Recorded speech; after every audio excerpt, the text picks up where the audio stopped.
출제하면 공부 안 하실까봐 아마 중개사부 교수님께서 어려운 것만 골라내셨을 겁니다.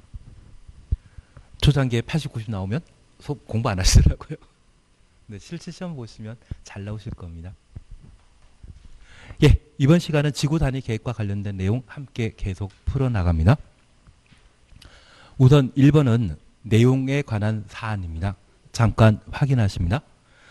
지구 단위 계획 내용에 반드시 포함되어야 하는 사항 아닌 것 찾도록 되어 있습니다. 필수 사항 아닌 것 찾도록 되어 있거든요.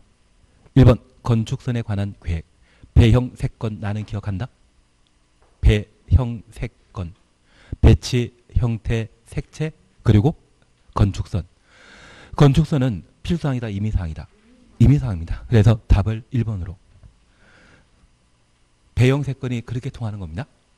그리고 2번 건폐율 용적률, 3번 높이, 4번이 건축물의 용도 제한인데 이 건축물의 용도 제한은 건축물의 건축과 용도 제한의 제한을 조합해서 건축 제한이란 말로 달리 표현하게 되는 겁니다. 그리고 5번 기반설의 배치 규모. 그래서 2번부터 5번까지는 필수 사항에 해당되고 1번이 임의 사항에 해당된다는 것만 구분해 놓습니다. 2번 계산 문제 제끼십니다. 그리고 3번 그냥 보시는데 도시지역 내 지구 단위 계획 구역 지정이 한옥 마을 보전을 목적으로 하는 경우 주차장 설치 기준을 얼마까지 완화 적용할 수 있다? 100.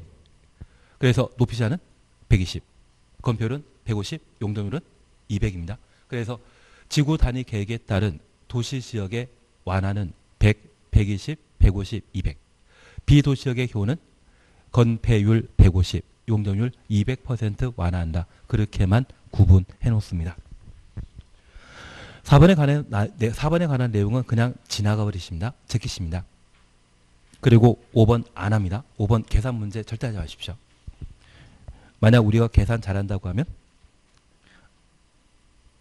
훌륭한 사람이지만 그거는 할 필요가 없기 때문에 5번 같은 유형은 절대 하지 말자. 그리고 6번 차시였죠. 지구 단위 계획에 관한 설명으로 틀린 것 찾도록 되어 있습니다.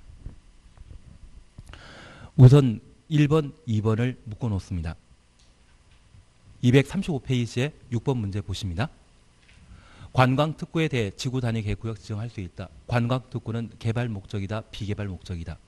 개발 목적이기 때문에 지구 단위 계획 구역으로 지정할 수 있습니다. 대신 우리 정택 10년, 시공 30만 나오면 지정하여야 한다. 그 차이만 제대로 잡아주시면 됩니다. 그리고 도시역 외 지역도 지구 단위 계획구로 지정될 수 있다. 계획관리지역, 개발진흥지구일 때 지구 단위 계획구역으로 지정할 수 있다는 것 확인해 놓습니다. 3번입니다. 건물의 형태, 색채, 형태, 색채 추천했습니다. 이 말 보면 배, 형, 색, 건입니다. 배치, 형태, 색채, 건축선은 지구 단위 계획 내용에 포함될 수 있다. 임의적 사항이라는 것을 파악해 놓습니다. 그래서 필수사항은 우리 1번 문제에서 확인하셨습니다. 기반설에 대한 배치 규모, 건축물의 용도 제한, 건폐율, 용적률, 높이의 최저한도, 최고한도 그 총 5가지가 필수사항이고 배형 색건은 임의사항이다. 그렇게만 구분해 놓습니다. 그리고 4번입니다. 주차장 설치 기준이라는 말 보게 되면 얘는 100% 완화시키는 것이지 80 나오면 그 자체가 잘못된 것입니다. 5번 주민은 시장 군수에게 지구 단위 계획구역 지정에 관한 사항에 대해 도시군 관리계획 위반 제한할 수 있다. 제한 추천해 오시면 기지산대란 말 기억나시죠? 7번 나중에 그냥 한번 풀어봐 주십시오. 7번 그냥 한번 풀어봐 주십시오. 8번 함께 오십니다. 국토의 개미 이용에 관한 법령상 도시지역 외 추천했습니다. 지구 단위 계획구역에서 지구 단위 계획에 의한 완화 규정에 관한 설명으로 틀린 것 찾도록 되어 있습니다. 1번입니다. 당해 용도지역 또는 개발진흥지구에 적용되는 건폐율 150% 범위 내 완화 적용할 수 있다. 맞습니다. 2번입니다. 당해 용도지역 또는 개발진흥지구에 적용되는 용적률 200% 범위 내 완화 적용할 수 있다. 맞습니다. 3번입니다. 당해 용도지역에 적용되는 건축물 높이를 120% 완화 적용할 수 있다. 지금 비도시적이거든요. 비도시적, 도시적 외 지구 단위 계획 구역은 건폐율과 용적률에 대해서만 완화 규정 두고 높이 제한은 도시 지역의 지구 단위 계획으로 완화되는 사안입니다. 그래서 우리 도시역에는 주차장 100, 높이 제한 120, 건폐율 150, 용적률 200% 완화할 수 있고 도시지역 외 지구 단위 계획 구역에는 건폐율과 용적률만 완화 가능하지 주차장이나 높이 제한은 비도시역에는 적용되지 않는 내용입니다. 그래서 답을 3으로 해주시면 되십니다. 4번, 5번에 대해서는 4번은 그냥 지나가시고 5번 꼭 반영하셔야 됩니다. 계획관리지역 외 지역 동그라미 놓습니다. 계획관리지역이다 아니다? 아닙니다. 개발진흥지구 내 지구 단위 계획구역에서는 건축물의 용도 등을 완화 적용할 때 아파트 및 연립택 허용되지 아니한다. 아파트 연립택 가로 해놓습니다. 아파트와 연립택을 개발할 수 있는 곳은 계획관리지역이 지구 단위 계획구역으로 지정되었을 때 가능합니다. 그래서 우리 꼭 기억하실 게 원래 관농자는 아파트 건축할 수 없거든요. 관리적, 농림적, 자연환경보전 지역은 4층 이하의 건물만 건축하기 때문에 아파트 건축할 수 없는데 그 계획관리지역이 지구 단위 계획구역으로 지정되고 계획 수립하면 아파트 개발이 가능합니다. 그래서 비도시적 중에 아파트 만들 수 있는 곳은 어디만? 계획관리지역만. 계획관리지역이 지구 단위 계획구역 지정되었을 때 그때만 아파트 개발할 수 있습니다. 그래서 지금 5번 질문 꼭 보시는데 비도시 지역에는 아파트 건축할 수 없습니다. 다만 계획관리지역에 지구 단위 계획이 결정되게 되면 아파트를 건축할 수 있다. 그렇게만 기억해 놓습니다. 그래서 앞으로 우리가 부동산 중개업 하시면서 계획관리지역이 매물로 나오게 되면 시장 가격보다 저렴하면 아파트 한번 만들어 볼 목적으로 계획관리지역을 투자자 유치해서라도 꼭 한번 잡아 놓으시고 그리고 그곳에 한 1000세대 아파트 만들게 되면 차가 바뀌실 겁니다. 그래서 계획관리지역은 지구 단위 계획이 적용되게 되면 뭐 할 수 있다? 아파트 건축할 수 있다. 그래서 계획관리지역만 아파트 건축할 수 있다. 그렇게 잡아내십니다. 예, 이제 개발행 허가 함께 가능하십니다. 우선 개발행 허가와 관련되어서는 한 장짜리 먼저 봐주십니다. 그게 나오실 것 같습니다. 이 페이지 보시게 되면 개발행 허가 찾으셨죠? 우선 개발행 허가 대상, 건축물 건축 등이 개발행 허가 대상인데 개발행 허가 없이 할 수 있는 경미한 행위를 꼭 정리해 놔야 됩니다. 우리 시험에 가장 자주 나오는 것이 도시군 계획사업에 의한 행위입니다. 이 도시군 계획사업은 도시군 관리계획으로 한번 결정되었는데 또 특광시군에게 허가받는 것은 이중 절차를 거치도록 되어 있거든요. 그러한 것들은 과잉 규제로서 위헌 소지가 있습니다. 한번 도시군 관리계획으로 결정된 도시군 계획사업은 또 허가할 필요 있다 없다? 없다. 그것만 잡아놓습니다. 그리고 이번에 코로나 사태와 관련되어 중국 같은 경우에는 종합병원급의 건물을 일주일 만에 만든 적이 있거든요. 보통 우리 주변에 건물 만들고자 한다고 하면 그 심의 기간이 9개월에서 1년 정도 걸립니다. 인허가 처리 기간이 한 1년 정도 걸리는데 그 병원 만들어지는 거 보면 대충 빨리 만들었죠. 걔는 응급조치에 해당되는 행위로서 개발하고 사후 신고하도록 되어 있습니다. 그래서 이에 관한 사항이 올해 시사성 있는 문제로 등장할 수 있기 때문에 꼭 한번 보시는데 응급조치는 허가 대상이다 아니다. 아니라는 것 확인해 놓습니다. 그리고 녹관동에 농림업종 비밀 설치는 허가 없이 그냥 할 수 있는데 가로 속에 육상, 의류, 양식장은 제외한다. 우리 양식장 만들고자 한다고 하면 땅에 웅덩이를 파내야만 양식장 만들 수 있는데 이것이 향후 학교 부지나 도로 부지로 결정되게 되면 이거 메꿔야 되지 않겠습니까? 도시군 계획 사업에 도움된다, 방해된다. 방해되기 때문에 육상, 의류, 양식장은 경미한 행위에서 제외시킵니다. 그래서 육상, 의류, 양식장 만드는 때는 특광시군에게 허가 받도록 되어 있다는 것 확인해 놓습니다. 그리고 경작 위한 토지 형질 변경입니다. 가끔 한 해 농사 다 끝나고 나면 농지의 지력이 약해지게 되면 다른 곳에서 흙을 쌓아놓는 경우 있거든요. 얘가 성토입니다. 그리고 이 흙을 농지에 뿌려주는 작업을 하게 되는데 얘가 정지가 될 겁니다. 그러한 토지 형질 변경에 해당되는 것은 농사와 관계된 사항으로 중요한 것이다. 중요 안 하다. 중요 안 하다라는 것 기억해 놓습니다. 다만 제가 부탁드릴 게 있습니다. 만약 시험에 지목 변경을 수반하는 경작 위한 토지의 형질 변경은 특광시군의 허가 대상이고요. 이 지목 변경 앞에 전 답 사이에 지목 변경 수반하는 경작 위한 토지 형질 변경 이 말 나오면 허가 대상 아닙니다. 그래서 경작 위한 토지 형질 변경은 허가 없이 그냥 할 수 있고 앞에 지목 변경이라는 말 붙게 되면 허가 대상이고 그 앞에 전답이라는 말 붙게 되면 허가 없이 경작 위한 토지 형질 변경 할 수 있는 사안으로 각각 구분해 놓습니다. 가장 기본이 되는 것은 경작 위한 토지 형질 변경은 허가 대상 아니라는 것 확인해 놓습니다. 5번, 6번에 대해서는 천천히 나갔습니다. 자주 출제되는 것이 아니고 천천히 해나가시면 됩니다. 최소한 1, 2, 3, 4는 해 주셔야 됩니다. 그러면 개발행 허가 대상을 하고자 한다면 특광시군에게 허가 받도록 되어 있고 허가 신청 시에 기환경에 관한 서류를 제출하도록 되어 있습니다. 가로속에 개발도 관리구역은 기반설 설치에 관한 계획은 포함한다, 제외한다. 제외한다. 개발도 관리구역에는 새로운 기반설 만든다, 못 만든다. 못 만들기 때문에 기반설 설치에 관한 계획서를 제출하지 않는다라는 것 확인해 놓습니다. 이렇게 개발행 허가 신청하게 되면 허가 요건으로 크게 세 가지를 우리가 볼 수 있습니다. 1번 면적 요건. 규모 크다 작다? 미만이란 말 보게 되면 그때는 작은 것으로 파악해 놓습니다. 그리고 2번, 3번 묶어주시는데 도시군 관리계획 성장관리 방안에 적합하고 도시군 계획사업에 지장 없을 것. 저 2, 3은 도시군 관리계획에 부합하라는 이야기입니다. 하나 이해하실 것이 있습니다. 나는 위락설을 만들고자 한다면 상업지역에 건축할 수 있다는 것 알고 있습니다.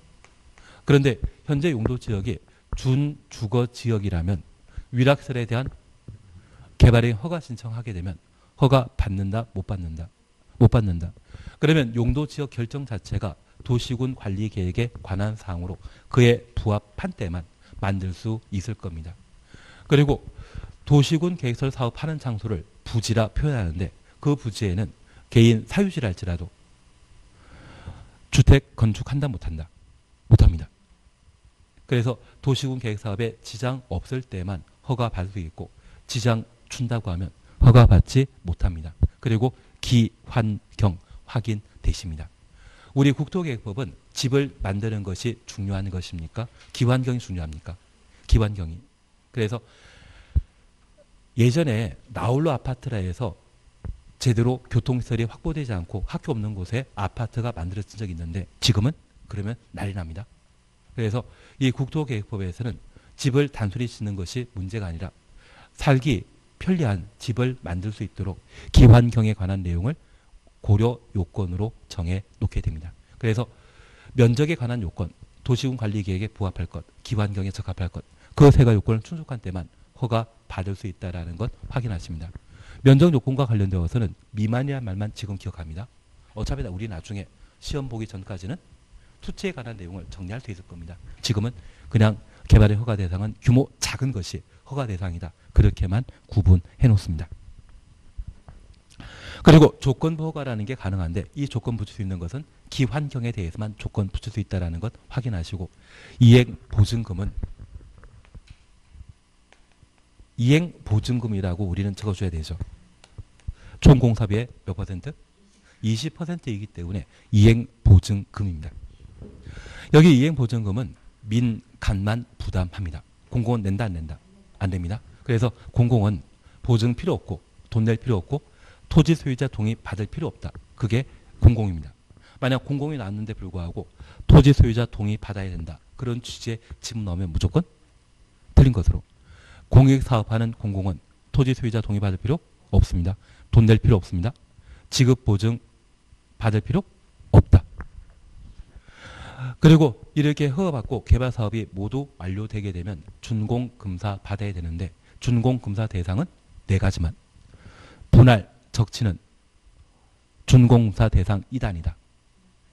우리 지적법에서 토지 분할, 선 하나 그으면 되시죠.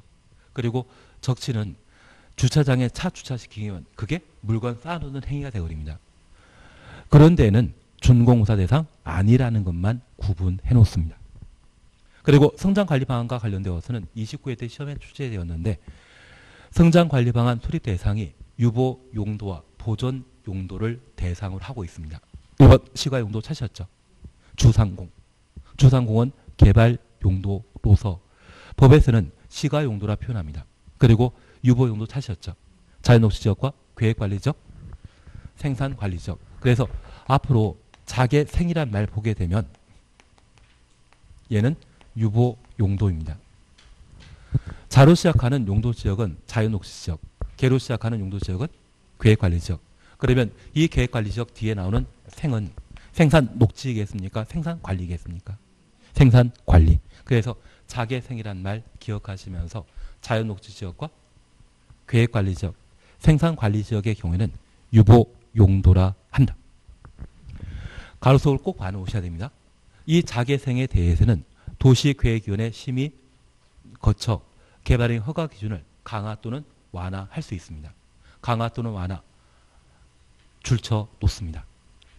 반면에 보전 용도는 가로속에 도시계획위원회 심의 통해 개발행 허가 기준을 강화하여 적용할 수 있습니다. 그러면 우리가 잠깐 이해하실 것은 여기 자개생을 포함한 녹간 농자는 비개발 용도로서 기본적으로 기반설이 제대로 갖춰지지 있지 않습니다.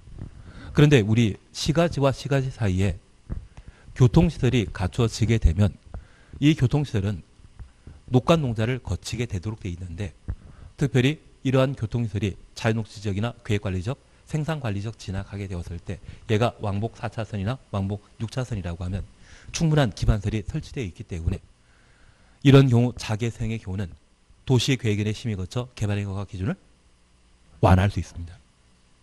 아예 도로 없는 상황이라고 하면 강화시킬 수 있습니다. 하나 이해하실 것이 있습니다.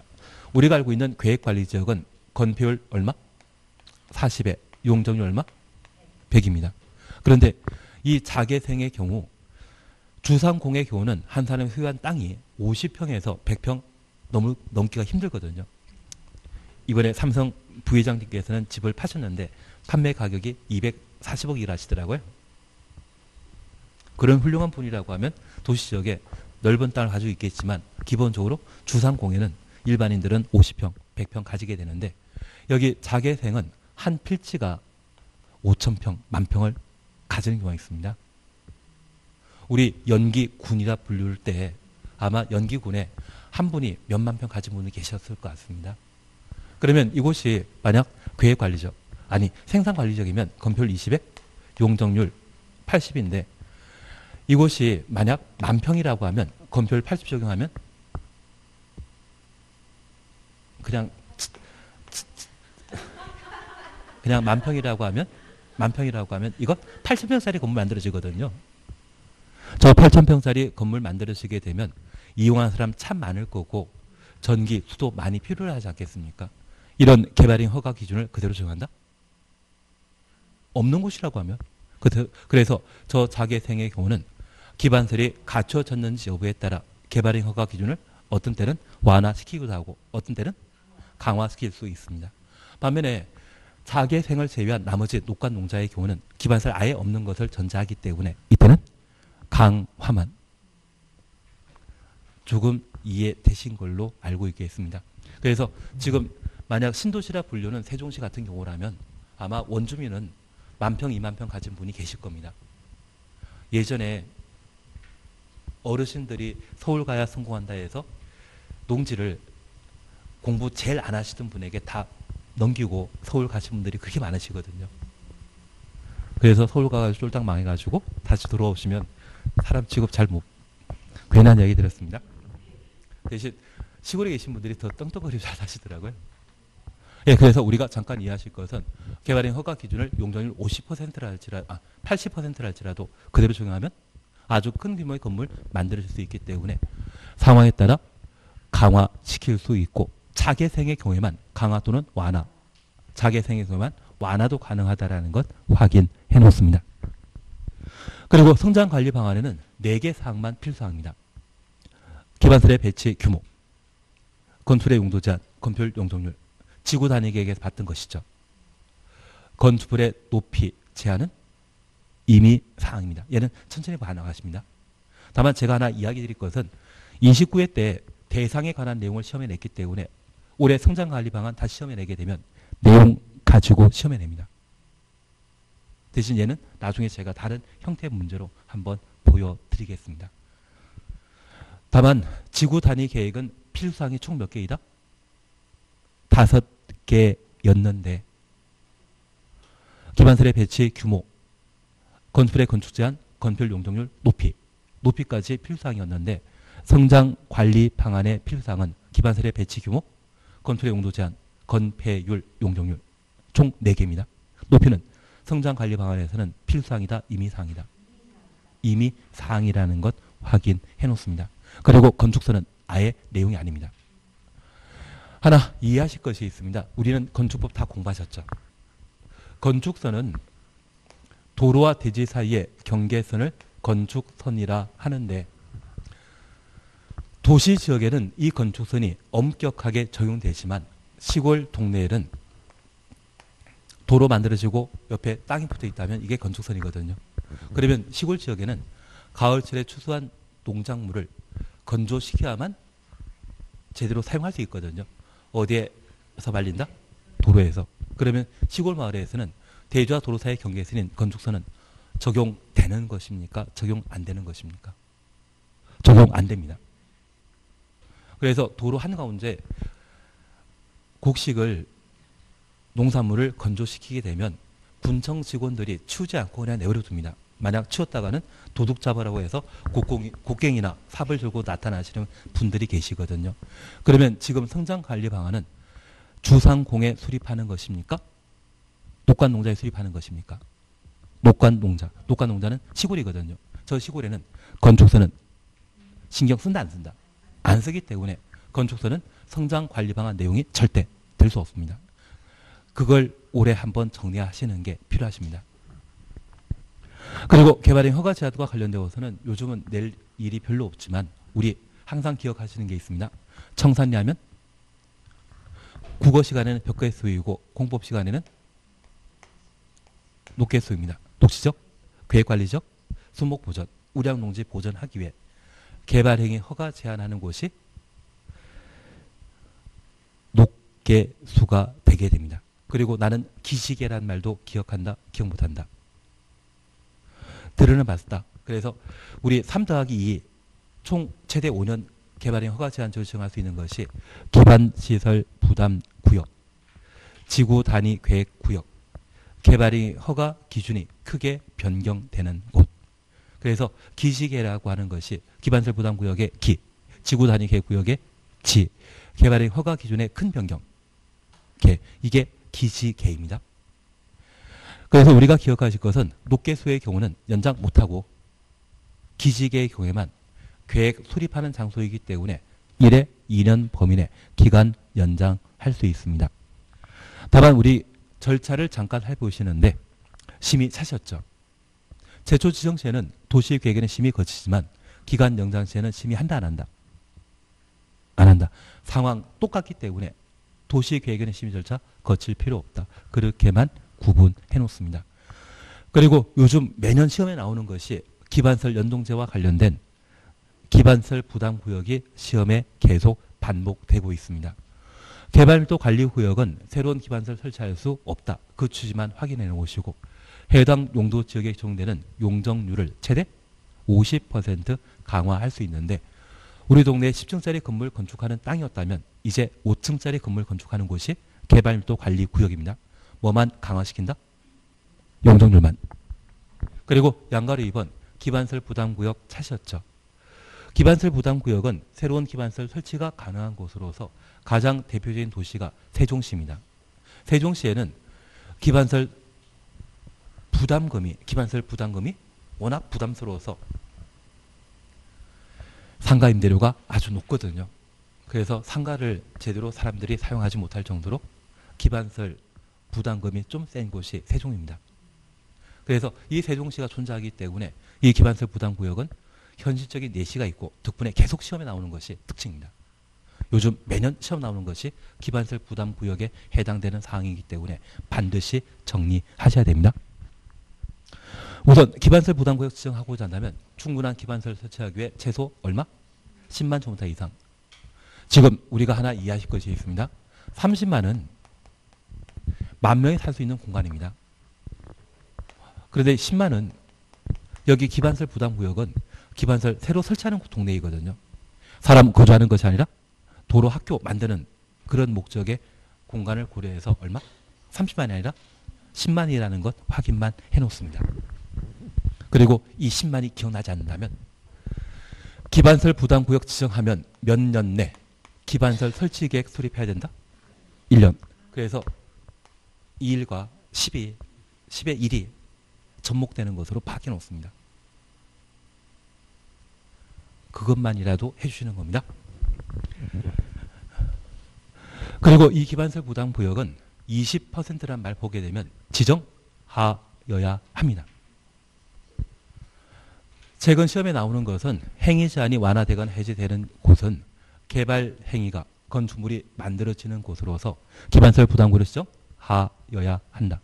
개발인 허가 건수나 인구 증가율이 20% 이상 늘어난 곳은 기반설 부담구역을 지정하여야 한다. 그래서 국토계획법상 필수적 지역지구 지정하는 게 3개 있습니다. 계획은 수립해야 한다. 지역지구 구역은 지정할 수 있다. 그런데 그 계획과 관련되어 딱 하나 예외 있는 게 있거든요. 성장관리방안 수립할 수 있다입니다. 성장관리방안은 수립해야 한다가 아니라 수립할 수 있다. 성장관리방안만큼은 임의적 수립 대상이라는 거 기억하시고, 두 번째 장소와 관련된 개념은 지정할 수 있다인데 딱 예외 하나가 지정해야 한다. 3군데 나옵니다. 첫 번째 기억하시는 게 연안 침식 현상이 발생되는 곳은 방제지구의 지정 변경을 도시군 관리계획 결정하여야 한다. 그리고 방금 하신 것 중에 정택 10년, 시공록 30만, 지구 단위 계획 구역으로 지정해야 한다. 인구 증가율이나 개발인 허가 건수가 20% 이상, 행위 제한이 완화되거나 해제되는 곳이 있다고 하면 기반설 부담구역을 지정하여야 한다.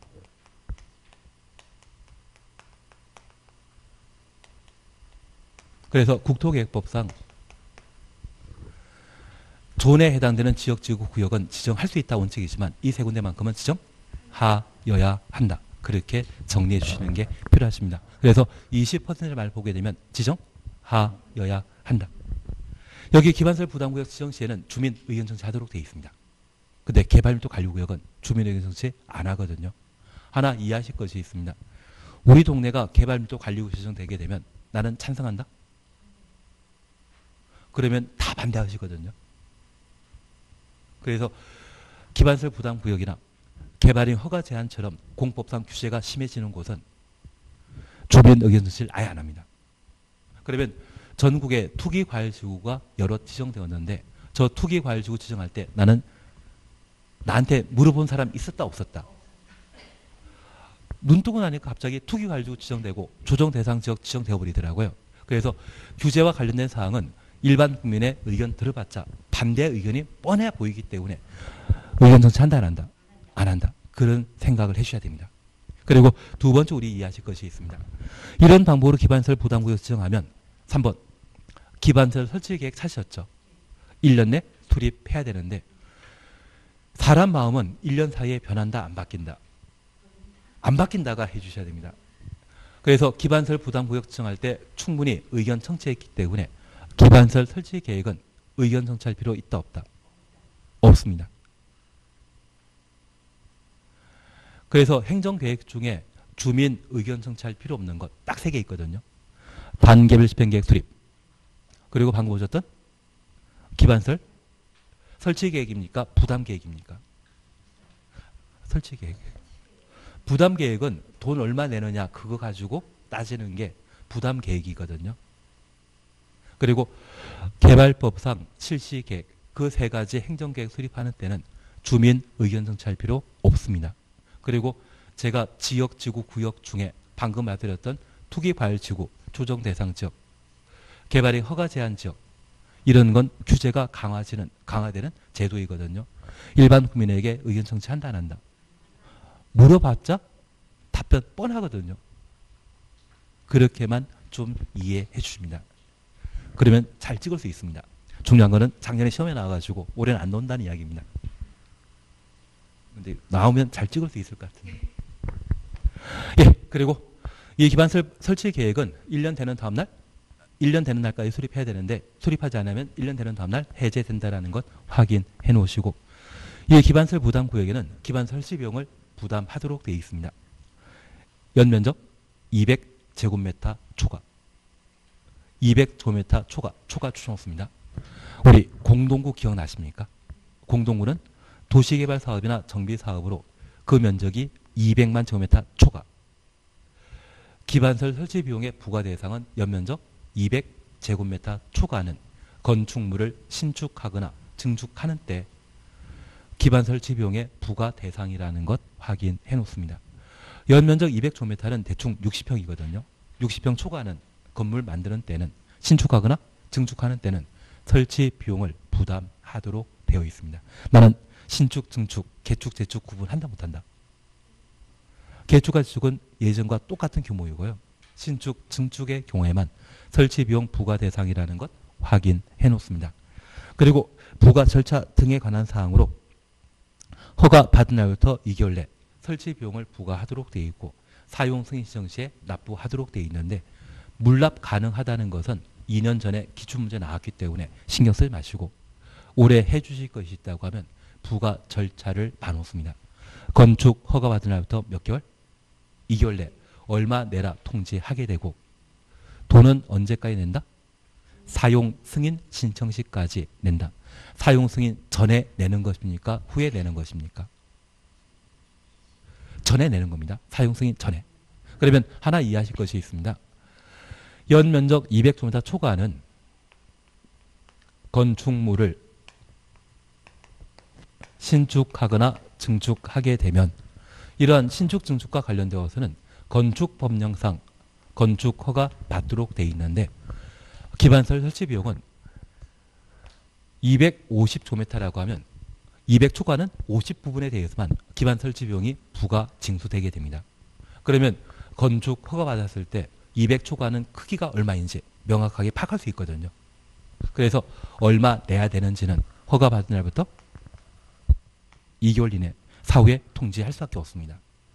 그리고 이 공사가 모두 완료되게 되면 건축법령에 따라 사용 승인 받아 사용하게 되는데 사용 승인 받은 이후에 돈 내라고 하면 배째라는 분이 계십니다. 그래서 실제 우리 부동산과 관련된 거래가 이루어지게 되면 취득세 등은 동시에 등기와 동시에 하는 것입니까? 천천히 내는 것입니까? 양도세는 천천히 낼걸요. 그래서 배째라는 분이 계십니다.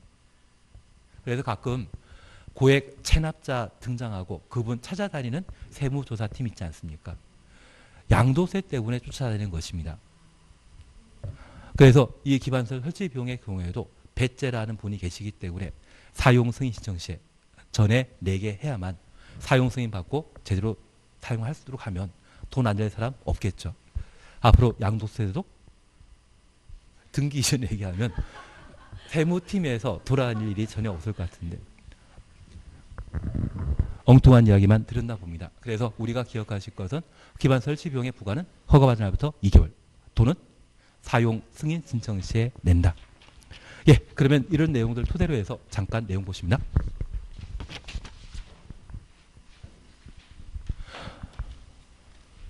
우선 대표 문제 1번 함께 보십니다. 틀린 거 찾도록 되어 있습니다. 1번 잠깐 보십니다. 개발행 허가받은 사업 면적을 5% 범위에서 확대 또는 축소하는 경우 확대부터 축소까지 가로 해놓습니다. 변경 허가받지 않아야 된다. 나는 공법과 관련되어 경미한 사항 알고 있는 건 딱 두 개입니다. 축소, 단축. 축소, 단축에 대해서만 경미한 사항으로 허가 없이 할 수 있고 확대, 연장이라는 말 보게 되면 변경 허가 받아야 되죠. 그래서 우리 공법에서는 경미한 사항을 다 정리할 수 있다면 100점이 가능한데 그건 사람이 할 일이 아닙니다. 그래서 꼭 기억하실 것은 축소나 단축이란 말 보게 되면 걔는 경미한 변경으로서 특정한 절차를 생략할 수 있다. 그렇게만 기억해 놓습니다. 그리고 2번 찾으셨죠. 허가권자 개발행위 허가하려면 환경오염 방지 등에 조치할 것을 요건으로 조건 붙이려는 때 조건 주놓습니다. 미리 개발행위 허가 신청한 자의 의견 들어야 된다. 신청한 자 줄쳐 놓습니다. 잠깐 이해해 주실 것이 있습니다. 우리가 지금 개발행위 허가제에 관한 내용을 함께 보시는데 이 개발행위 허가제와 관련되어서는 허가 대상과 허가 없이 할 수 있는 경미한 사항을 각각 구분하는 것이 1차적인 시험거리입니다. 나는 도시공계획사업과 응급조치, 녹관농해, 농림업용 비닐합 설치, 육상으로 양식장 제외식입니다. 그리고 경작 위한 토지 형지 변경 4가지는 잘 알고 있다. 그리고 이 허가받은 사항을 변경하게 되면 변경 허가받아야 되는데 축소 단축에 해당되게 되면 변경 허가받을 필요 없다. 그러면 이런 일을 하고자 한다면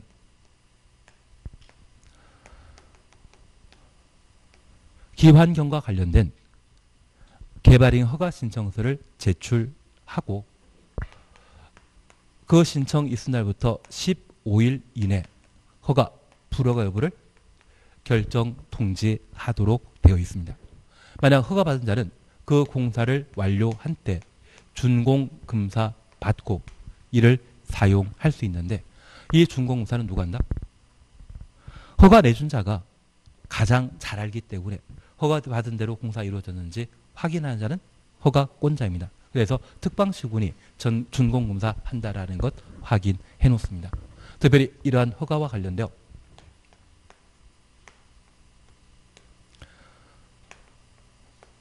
의견 청취하는 경우가 있습니다. 이번에 개발행 허가 받은 것은 내가 살집 만드는 것이거든요. 동네 사람 의견 청취한다 안 한다? 안 합니다. 내가 이번에 살집 만드는데 동네 사람 의견 듣고 특광시군이 허가 여부 결정하는 것은 없습니다. 다만 우리 시골 같은 경우에는 마을 발전기금 안 내면 주민들이 집단으로 데모하고 있더라고요. 그거는 법적 조치 아닙니다. 안 하면 뭐 안 좋은 일이 좀 많다고 하니까 어쩔 수 없는 상황으로. 그래서 우리가 기억하실 것은 개발행 허가와 관련되어 주민 의견 청취 있다 없다? 없다. 그것 하나 기억해 놓습니다. 그리고 이제 우리가 봐주실 것은 세 개의 의견 청취와 관련되어 첫 번째 우리 보셨습니다. 저기 개발행 허가 기준과 관련되어서는 면적 요건과 도시군 관리계획에 부합할 것 그리고 기환경 그러한 요건에 적합한 때 허가 받을 수 있는데 특별히 기환경과 관련되어서는 조건부 허가 가능하고 이 조건 붙일 때는 개발행위 허가 신청한 자의 의견 청취하고 허가를 내주게 됩니다. 가끔 왕복 2차선 도로가 쭉 연결되어 있는데 이마트나 코스트코 같은 게 만들어지게 되면 그 도로 100m 구간만 왕복 4차선 또는 6차선으로 도로가 넓어지는 경우가 가끔 있습니다. 그런 도로 본 적이 있다?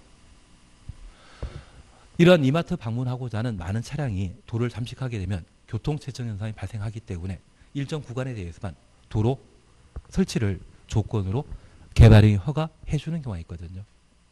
그게 기환경과 관련되어서만 조건부 허가가 가능합니다. 그럴 때 도로 왕복 4차선 만들면 허가 내줄게. 그런 의견 타진했을 때 얘가 한다 안 한다에 따라 조건부가 여부가 결정되거든요. 취지 조금 이해되시겠습니까? 나는 제주도의 녹지병원 인허가가 조건부가 사항이었던 것 안다? 모른다. 국내 최초 영리병원을 제주도에 녹지병원을 만들게 되었는데 그 허가 조건으로 외국인 상대로만 의료 행위하고 내국인 상대로는 영리 업무를 못한다. 그게 조건이었거든요. 받고 나니까 마음 바뀌어 하더라고요. 결국은 개원하지 못했는데 그러한 것들이 뭐다? 기환경과 관련된 조건부 인허가에 해당되는 것으로서 누구의 의견 들어야 된다? 신청한 자의 의견 들어야 된다. 그래서 녹지병원이 시사성 있는 문제에 해당되기 때문에 출제하는 분은 낼만 할 겁니다. 그래서 조건부 허가 시에는 누구의? 신청한 자의 의견 듣도록 되어 있습니다. 그리고 두 번째 우리 봐주실 것은 우리가 함께 보시면서 장기 미집행 도시군 계획설 부지에 대해서는 간혹 도시군 계획설 부지인데 불구하고 3층짜리 단독택이나 3층짜리 1종, 2종 근린 생활설을 특광시군에게 허가받아 만들 수 있습니다. 그러면 그 도시군 계획설 부지에 또는 도시개발구역이나 정비구역에 건축물을 건축하는 경우가 예외적으로 발생할 수 있거든요. 그러면 이 도시군 계획사업 장소에는 누가 주체가 됩니까? 시행자. 시행자에게 이번에 개발에 허가를 해주면 방해되냐 안 되냐 물어보도록 되어 있거든요. 그래서 이 도시군 계획사업과 관련되어서는 누구의 의견 청취한다? 시행자 의견 청취하도록 되어 있습니다. 저는 공공시설 귀속에 대해서는 잘 안 하는데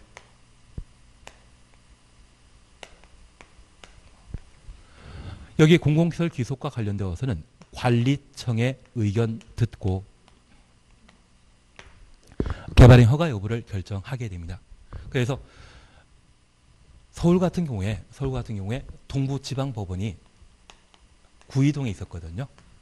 이걸 가락동으로 동부지방법원을 이전한 적이 있습니다. 그러면 얘는 없어지는 공공시설이고 얘는 새로 생기는 공공시설이거든요. 새로 생기는 공공시설에 대해서는 그 관리층을 취득하게 됩니다.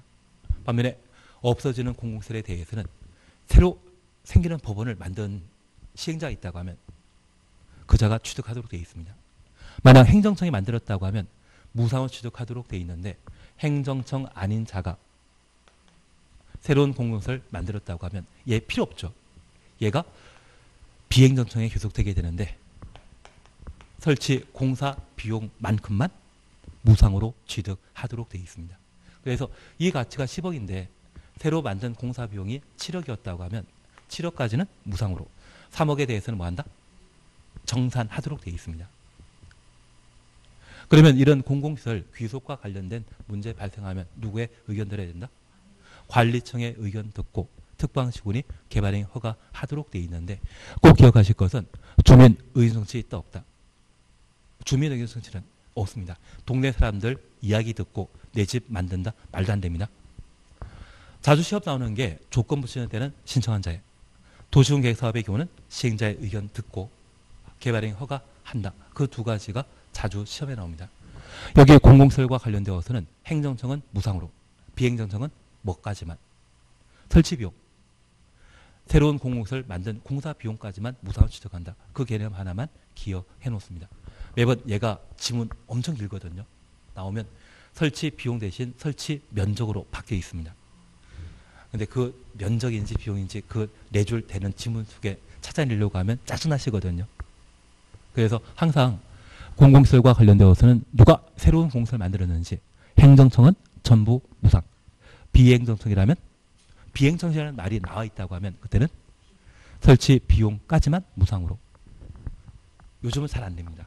내면 두 가지만. 시행자 의견 들어야 된다. 신청한 자 의견 들어야 된다. 그렇게만 구분해 놓습니다. 3번 그냥 건너뛰시고 4번입니다. 자연녹지지역 추천없습니다. 진짜 황당한 문제입니다. 이걸 이렇게 하면 참 뜬금없는 문제이거든요. 도시계획심의 통해 개발행 허가 기준을 강화 또는 완화에 적용할 수 있다. 우리 도시계획위원회부터 완화까지 가로해 놓습니다. 이 말 보게 되면 자개생이란 말이 기억나야 됩니다. 아예 성장관리 방안이나 성장관리 방안에 관한 사항 또는 시가용도나 유보용도, 보전용도에 관한 이야기 던지고 지문 나오면 맞출 수 있는데 그냥 뜬금없이 나오면 좀 애매해지거든요. 그래서 우리 자개생이란 말 기억나십니까? 자연녹지지역과 계획관리지역, 생산관리지역 유보 용도의 경우는 심의 거쳐 개발행 허가 기준을 강화 또는 완화할 수 있다. 그런 패턴에서 나온 게 4번 지문입니다. 얘는 뜬금없는 지문입니다. 그리고 5번입니다. 건축물 건축에 대해 개발행 허가받은 자가 공사 완료하고 그 건축물에 대한 사용 승인 받은 경우 따로 준공사업지 알아야 된다. 하나 이해하실 것이 있습니다. 우리 국토계획법에 건축물 건축이 있고 건축법에서도 건축물 건축에 관한 내용을 다루게 되는데 국토계획법이 추구하는 법의 목적은 기환경입니다. 건축법은 안전이거든요. 그러면 국토계획법은 전국의 토지에 관한 법률입니다. 전국의 토지에는 땅만 있는 것이 아니라 건물도 당연히 포함되거든요. 얘는 특별법이다, 일반법이다. 일반법입니다. 반면 건축법은 건축물에 국한한 법률이거든요. 국토법과 비교하게 되면 일반법이다, 특별법이다. 특별법입니다. 특별법 우선 원칙이라는 말을 기억하고 있다면 건축법상 사용 승인 받았다면 국토계획법에 의한 준공사 따로 받을 필요 있다 없다. 이걸 우리는 의제 규정이라 표현합니다. 조금 이해되시겠습니까? 하여튼 법을 보게 되면 지금처럼 뭐 받은 거 본다, 받지 않아야 된다 이런 이야기 나오게 되면 얘는 의제와 관련된 규정으로서 우리가 공부하는 법령과 관련되어 특별히 일반법과 특별법 관계를 비교해 주시는 게 필요하십니다. 얘는 나중에 제가 따로 문제 만들게 되면 하나의 패턴을 만들어 드릴 텐데 아마 올해 이 5와 관련된 지문을 좀 보게 될 겁니다. 그걸 나중에 예상 문제에서 한번 보시는 걸로. 그리고 잠깐 쉬었다가 나머지 하십니다.